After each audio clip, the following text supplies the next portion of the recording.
안녕하세요. 정신과 알타 강사입니다. 저는 정신건강의학과 전문이고요. 현재 세종에서 정신과원을 운영하고 있습니다. 오늘은요 무슨 이야기를 할 거냐면 우리나라 영재 교육에 대해서 한번 제가 좀 비판을 한번 해볼까 그래요. 전에 제가 아인슈타인하고 폰 노이만에 대해서 누가 더 천재인가 뭐 이런 영상 한번 올린 적이 있는데요. 굉장히 조회수가 높았어요.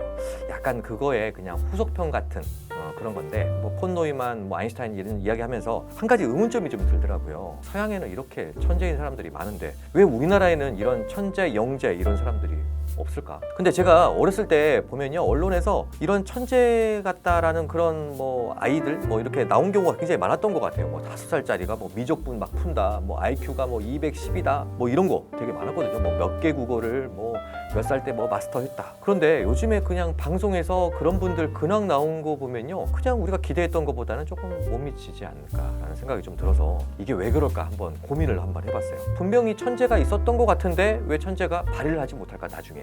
두 가지 가정을 한번 해봤거든요. 첫 번째는 이게 영재라고 그러죠. 영재 선발 과정에 어떤 문제가 있지 않는가. 아니면 두 번째 영재 교육 자체에 문제가 있을까? 근데 제 생각에 이제 결론은 둘 다 문제가 있지 않나 그런 생각이 좀 들어요.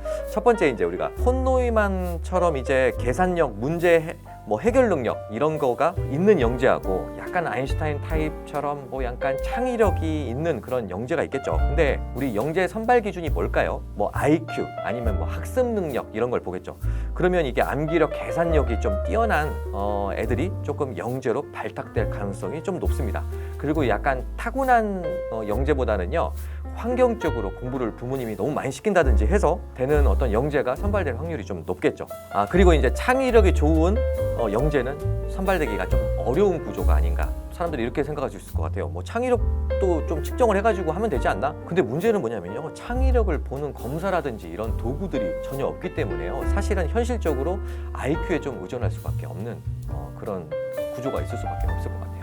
그래서 제 생각에는 이게 선발 구조가 조금 문제가 있지 않을까. 다음이 더 문제인데요.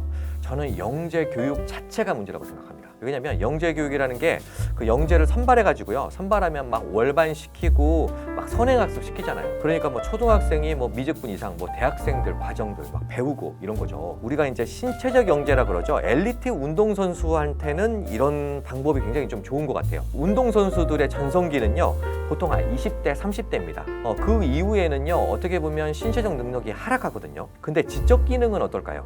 지적 기능은 연구에 따라서 좀 다르긴 한데요. 40, 50대까지 유지된다. 어떤 연구는요. 70에서 80대까지도 유지가 된다는 그런 보고들이 많거든요. 그러니까 생각보다 전성기가 굉장히 좀 깁니다. 전성기가 긴데 굳이 이거를 영재를 발탁을 해가지고 영재 교육을 뭐 몇 년 먼저 뭐 공부를 더 시킨들 이게 얼마나 큰 효과가 있을까? 오히려 좀 역효과가 있지 않을까라는 생각이 좀 들거든요. 이렇게 막 선행식 교육을 하면요.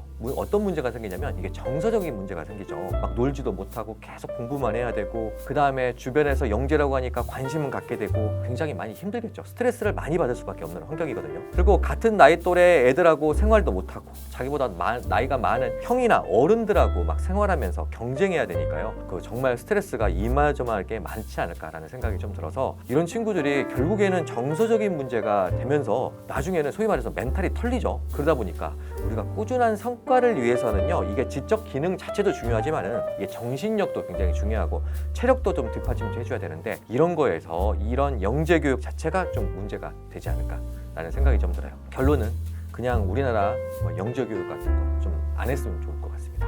영재 교육을 안 하는 게 영재도 선발도 하지 말고 안 하는 게 진짜 영재를 만드는 길이 아닐까. 오늘 영상이 좋으셨다면요. 구독, 좋아요, 알림 설정 해주시기 바랍니다. 이제까지 정신과 일타 강사였습니다.